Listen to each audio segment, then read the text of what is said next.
14 अप्रैल 1912 की रात अटलांटिक महासागर के ठंडे और शांत पानी पर एक विशाल जहाज अपनी पहली यात्रा पर गर्व से आगे बढ़ रहा था।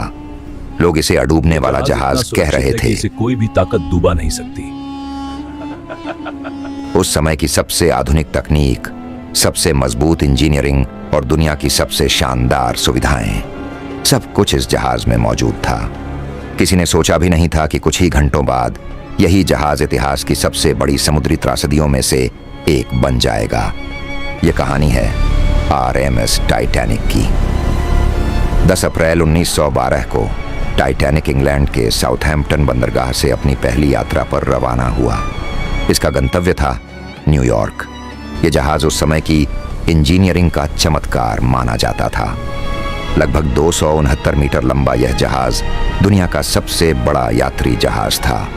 इसके अंदर आलीशान कमरे, भव्य सीढ़ियां, रेस्टोरेंट, जिम, स्विमिंग पूल और यहाँ तक कि शानदार भोजनालय भी थे। इस जहाज पर करीब 2200 यात्री और चालक दल के सदस्य सवार थे।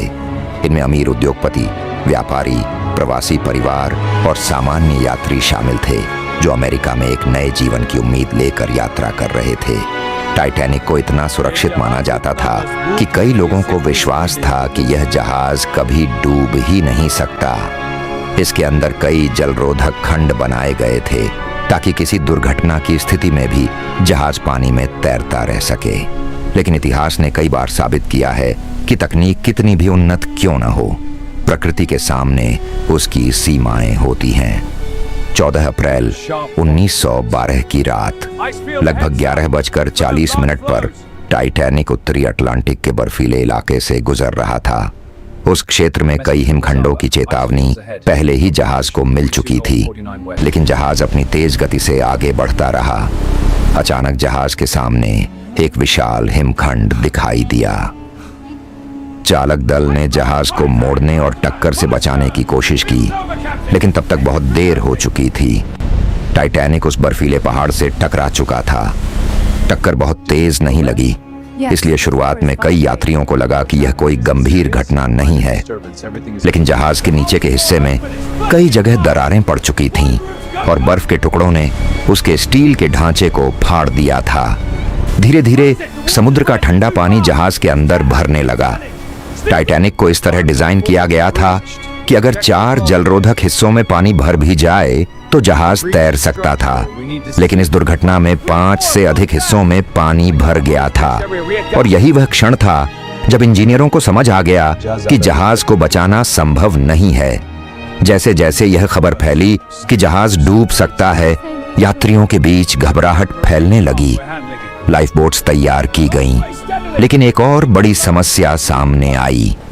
जहाज पर मौजूद लाइफ बोट्स की संख्या सभी यात्रियों को बचाने के लिए पर्याप्त नहीं थी। उस समय समुद्री नियमों के अनुसार लाइफ बोट्स की संख्या जहाज के वजन के हिसाब से तय की जाती थी, यात्रियों की संख्या के हिसाब से नहीं। परिणाम स्वरूप कई लोगों के पास बचने का मौका ही नहीं था। महिलाएं और बच्चे पहले का नियम लागू किया गया। ठंडी हवा, अंधेरी रात और समुद्र के बीच अफरा तफरी का माहौल बन गया।